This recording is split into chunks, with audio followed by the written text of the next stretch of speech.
एक गांव में बड़ा साहूकार रहता था। साहूकार बहुत पैसे वाला था।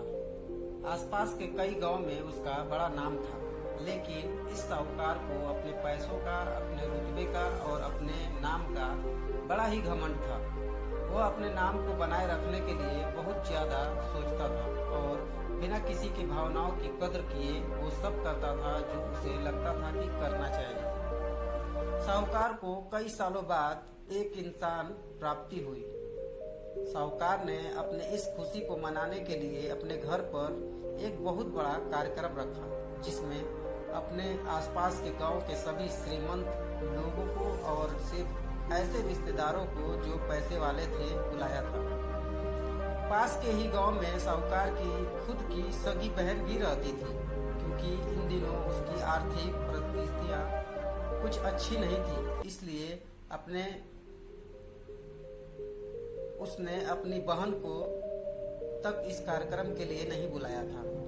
साहूकार ने जिस कार्यक्रम का आयोजन किया था वह इतना भव्य था और इसके अलावा उसमें इतने प्रसिद्ध और श्रीमंत लोग आने वाले थे कि इस कार्यक्रम की चर्चाएं हर गांव में होने लगी। यह खबर उस साहूकार की बहन तक भी पहुंच गई। बहन को यह जानकर बहुत ज्यादा खुशी हुई कि इतने सालों बाद उसके भाई को आखिरकार इंसान सुख का प्राप्त हो ही गया। बहन ने सोचा कि भाई गलती से उसे इस बारे में बताना भूल गया होगा और अपनों को भला कोई न्योता देता है क्या। भोली बहन अपने भाई के यहाँ उस कार्यक्रम में जाने के लिए तैयारी शुरू कर दी। जिस दिन वह कार्यक्रम था उस दिन बहन सुबह सुबह ही अपने भाई के घर जाने के लिए निकल पड़ी। रास्ते में अपने पुराने मैले कपड़े देख उसे ख्याल आया कि अगर किसी और के घर जाना होता तो मैं ऐसे कपड़ों में जाने की सोचती भी नहीं, लेकिन मैं तो अपने घर मेरे मायके जा रही हूँ, वहाँ मुझे ये सब सोचने की कोई जरूरत नहीं है। जैसे ही वो अपने मायके पहुंची, वहाँ का भव्य आयोजन देखकर वो बहुत खुश हो गई और उसे अपने भाई पर बहुत गर्व हुआ। वहाँ पर वह जल्दी से जल्दी अपने भाई को मिलकर उसकी खुशी में शामिल होना चाहती थी। वह तुरंत सीढ़ियाँ चढ़कर घर के अंदर प्रवेश कर गई। उसने देखा कि उसका भाई मेहमान के तौर पर आए सभी धनवान और नामी लोगों का स्वागत। बहन जैसे ही अपने भाई की तरफ उसने मिलने के लिए बढ़ी, उसके भाई की नजरें उस पर पड़ गई और अपनी बहन को ऐसे मैले पुराने कपड़ों में देखकर भाई ने उससे मिलना तो दूर बल्कि तुरंत बहाना बनाकर वहां से निकल गया। बहन ने सोचा, इतने लोगों में बेचारा अकेला भाई क्या क्या करे, जरूर उसे कुछ काम याद आ गया होगा, इसलिए वहां से चला गया। बहन बाद में अपनी भाभी से मिलने गई। भाभी ने उसका स्वागत किया और उसे खाना खाने के लिए आग्रह किया। बहन ने सोचा, ठीक है, पहले खाना खा लेती हूँ, फिर बाद में आराम से भाई से मिल लूंगी। बहन खाना खाने के लिए पलंग पर बैठी।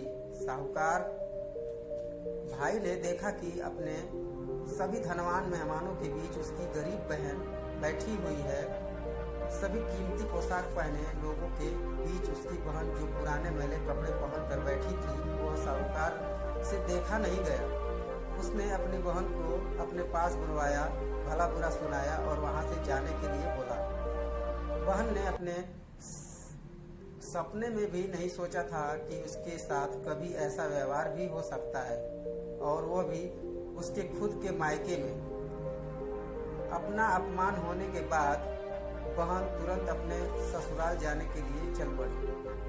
बहन इस बात को पचा ही नहीं पा रही थी कि उसके अपने भाई ने उसके साथ इतना बुरा व्यवहार किया। उसकी आंखों से आंसू नहीं थम रहे थे। रास्ते में उसे अपनी पुरानी दोस्त मिली। उस दोस्त ने उसे रोने का कारण पूछा। हालांकि बहन उसे कुछ भी नहीं बताना चाहती थी, लेकिन दोस्त के बार बार पूछने पर उसने उसके साथ हुई सारी घटना उसे बता दी। उसकी दोस्त एक समझदार महिला थी और काफी प्रैक्टिकल सोचने वाली थी। उसने कहा, अगर तुम मेरी बात मानो तो एक दिन तुम्हारा भाई खुद तुम्हें अपने यहाँ बुलाएगा और तुमसे माफी भी मांगेगा। बहन ने उसे कहा कि मैं तुम्हारी हर बात मानूंगी, बताओ मुझे क्या करना होगा। दोस्त ने कहा कि तुम इस अपमान को, इस दुख को एक दिशा में दे दो और कोई गृह उद्योग शुरू कर दो। उसमें इतनी मेहनत करो कि उस काम में तुमसे अच्छा कोई ना हो। बहन को अपने दोस्त की बात सही लगी। उसने घर पहुंचकर अपने आंसू पोंछकर उसी दिन से एक लघु उद्योग शुरू किया। उसने दिन रात मेहनत की, अपने साथ कई और गांव की महिलाओं को जोड़ा और देखते ही देखते उसका गृह उद्योग चल पड़ा। कुछ ही सालों में आसपास के 50 गांव में उसका नाम और रुतबा काफी बढ़ गया और जब वो पैसों के मामले में अपने भाई से भी ज्यादा बड़ी बन गई। भाई को भी जब यह बात पता चला कि उसकी बहन इतनी श्रीमंत हो गई है तो उसने सोचा कि एक बार उससे मिलकर आया जाए। वह जब अपने बहन को उसके घर मिलने पहुंचा तो बहन ने उसका किसी राजा महाराजा की तरह स्वागत किया, उसके पसंदीदा खाना खिलाया। बहन का ऐसा व्यवहार देखकर भाई को अपनी पिछली गलती का एहसास हुआ, इसलिए उसने अपनी बहन को अपने घर होने वाली पूजा के लिए आमंत्रित किया। कुछ ही दिनों बाद बहन अपने भाई के यहाँ उस पूजा के लिए पहुंच गई। जैसे ही बहन ने अपने भाई के घर पहुंची, उसका भाई उसके स्वागत के लिए दरवाजे पे ही खड़ा था। बहन अपने महंगी गाड़ी में आई थी। उसने बहुत कीमती साड़ी और उससे भी ज्यादा कीमती गहने दाहिने पहन रखे थे। बहन का ऐसा ठाट बाट देखकर सिर्फ भाई नहीं बल्कि उसका पूरा गांव दंग रहा। भाई दौड़कर आया और बहन की गाड़ी का दरवाजा खोलकर उसे बाहर आने के लिए कहा और बड़े प्यार से उसे पूजा का प्रसाद ग्रहण करने के लिए बुलाया। बहन को इस बार 12 पकवान परोसे गए थे। चांदी की थाली में उसे खाना दिया गया था। वह साथ में एक सोने की चम्मच भी रखी गई थी। उसके बैठने के लिए बेशकीमती पाट रखा गया था। बहन को यह सब देखकर उसके वो पुराने दिन याद आ गए जब भाई ने उसे बिना खाना खिलाए ही भला बुरा कहकर वापस लौटा दिया था। बहन खाना खाने के लिए तो नहीं बैठी, लेकिन उसने अपने सारे कीमती दाग दहीने और जेवर उतार कर उस थाली के सामने रख दिए और खाना में से कुछ निवाले उन दाग दहियों पर रख दिए। बहन का ऐसा व्यवहार देखकर सभी हैरान थे। किसी को भी नहीं समझ में आ रहा था कि बहन ऐसा क्यों कर रही है। आखिर वो क्यों उन जेवरों को खाना खिला रही है।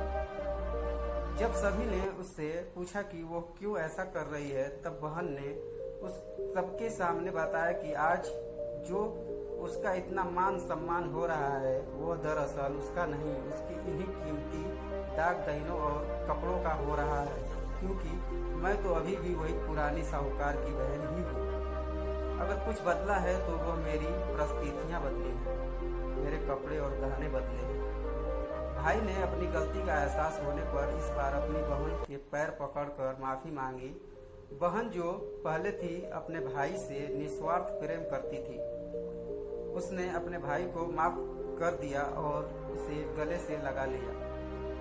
दोस्तों, पैसे सिर्फ हमारे जीवन को सफल नहीं बनाते, बनाने के लिए हैं, जबकि रिश्ते जीवन में मिले किसी वरदान की तरह है।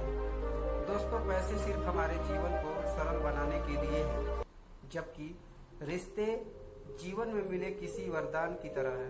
अगर उन्हें सच्चे मन से और निस्वार्थ भाव से निभाया जाए तो पैसे खर्च हो जाए तो आप बाद में भी कमा सकते हैं, मगर रिश्ते खर्च हो जाए या टूट जाए तो दुनिया का सारा धन भी आपको उन्हें वापस नहीं